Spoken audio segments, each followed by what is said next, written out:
Yo, what is good? It's your boy J-Rod, and today we are going to be going over the NBA draft lottery results. So here you can see we got 1 through 14, and it is the Orlando Magic who will be granted with the number 1 pick in the NBA draft. A lot of decisions for the Orlando Magic to make, but yeah, I mean, we look through the board here.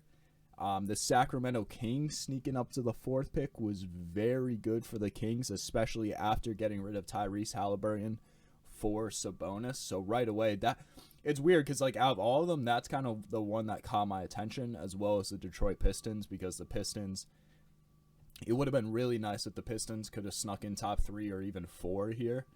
But 5 could be a little bit of a tricky spot, and I'll go into that, because I think there's 4 players that are for certain going to be within the top 4, and I will list those off in a little bit.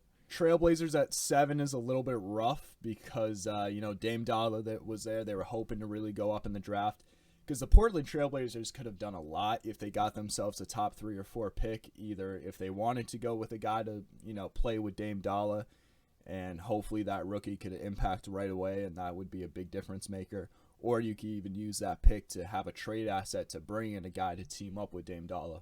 But now it's like the 7th pick does not have nearly as much value as like a top 3 or 4 pick. So that kind of sucks right there. The Pelicans with the 8th pick is huge because the Pelicans already showed so much promise this year. And I think they got that 8th pick from the Lakers, or is it their own?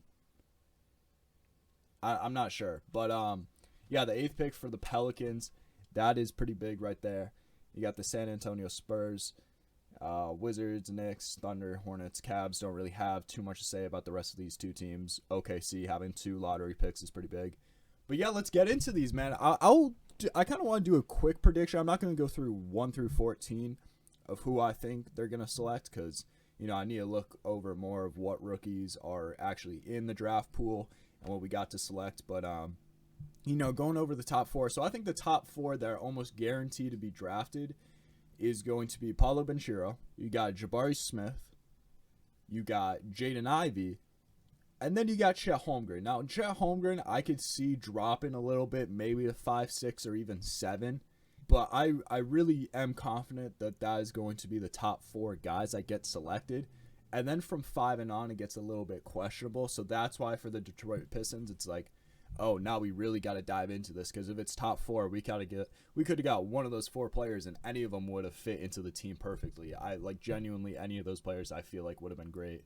But yeah, for the Orlando Magic, I mean, this is a tough decision, because it's like the Orlando Magic low key are like stuffed with so many like young pieces, and they got to decide who they want to keep and get rid of at the guard position. They got Markelle Fultz, Jalen Suggs, and Cole Anthony.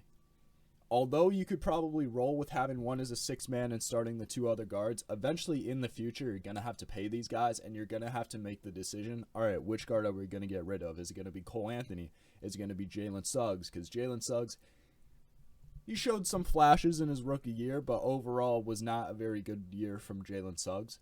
And then you got Markelle Fultz, who has actually looked good ever since he got traded to the Orlando Magic. He's just dealt with so many injury problems. Now it's like, can we trust and rely on this guy to be healthy for the future if he keeps getting injured, especially at such a young age? Out of all 3, Cole Anthony definitely has looked at the best guard so far. So I think at the guard position, you're good. I really wouldn't consider getting a guard, especially at the number 1 pick. Maybe if you were at 3 or 4, and if you went with Jaden Ivey, I could understand that. But after getting Jalen Suggs last year, I could imagine them going for probably Paolo Banchero. I feel like that probably makes the most sense. Now, I know it's weird because you got Jonathan Isaac, and then you also have Franz Wagner, who's looked really good in his rookie season. So, I mean, maybe you could do a lineup where you sneak in Franz at the 3, Paulo, and then you could have Mo Bamba or Wendell Carter. I wouldn't see them going with Chet. It just makes no sense. You already got 2 really good young centers, and I don't even think both of those young centers will stay around. So, Chet doesn't make sense.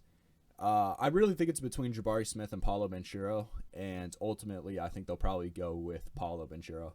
But I wouldn't be surprised if they went with Jabari Smith, because Jabari Smith does have a lot of really good He reminds me of pretty much a player they already have on their team, and that's Jonathan Isaac. So But Jonathan Isaac's dealt with injuries. He's already on a pretty good contract, so maybe you say, hey, we'll get rid of Jonathan Isaac, or he can come off the bench, and we'll keep Jabari around. But, yeah.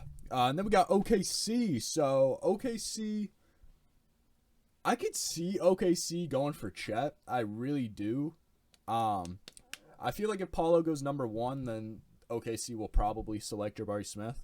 But if they don't go with Jabari Smith, I mean, if you're OKC, you gotta go with a forward/center here. I mean, you got Josh Giddey last year, you got Shea, so it wouldn't really make sense to go for a guy like Jaden Ivey or Jaden Hardy. So yeah, I do think that it would probably be down to Jabari Smith or Chet. A lineup with Chet and Pokusevski would be fucking fun to watch, dude. Yeah, I wouldn't be surprised if OKC went with Chet here. I kind of want OKC to go with Chet. So let's just say that. And then the Rockets, Jabari Smith on the Rockets just makes so much sense for me. I think he fits this team perfectly. I mean, obviously Paulo, but I don't think Paulo will fall to 3. Chet on the Rockets, I could see that. Maybe get Chet, and then you could trade Christian Wood to get some more assets out of that. Or you could play them both together. I guess that could work. But, yeah, if I'm the Rockets, I'm looking at Jabari Smith. Because Jabari Smith and a Jalen Green duo could be really filthy, especially with KPJ. The pick and roll between those two players would be good. If like Jalen Green got his playmaking ability up, that would be a really nice pick and roll offense right there. Sacramento Kings, I don't even know I mean, like, it is big that they have the 4th pick, but if Jaden Ivey falls here, you just got rid of Tyrese, and now you're going to get another guard.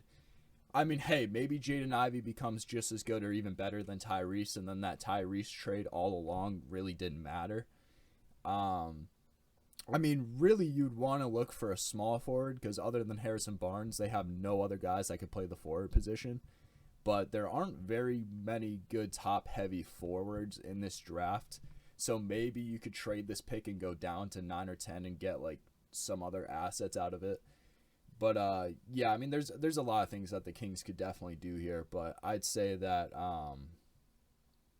I mean, obviously Jabari Smith or Paulo would be perfect, because you know it's another guy that could play the forward or also play the 5 if you need them to. I just don't see them falling there.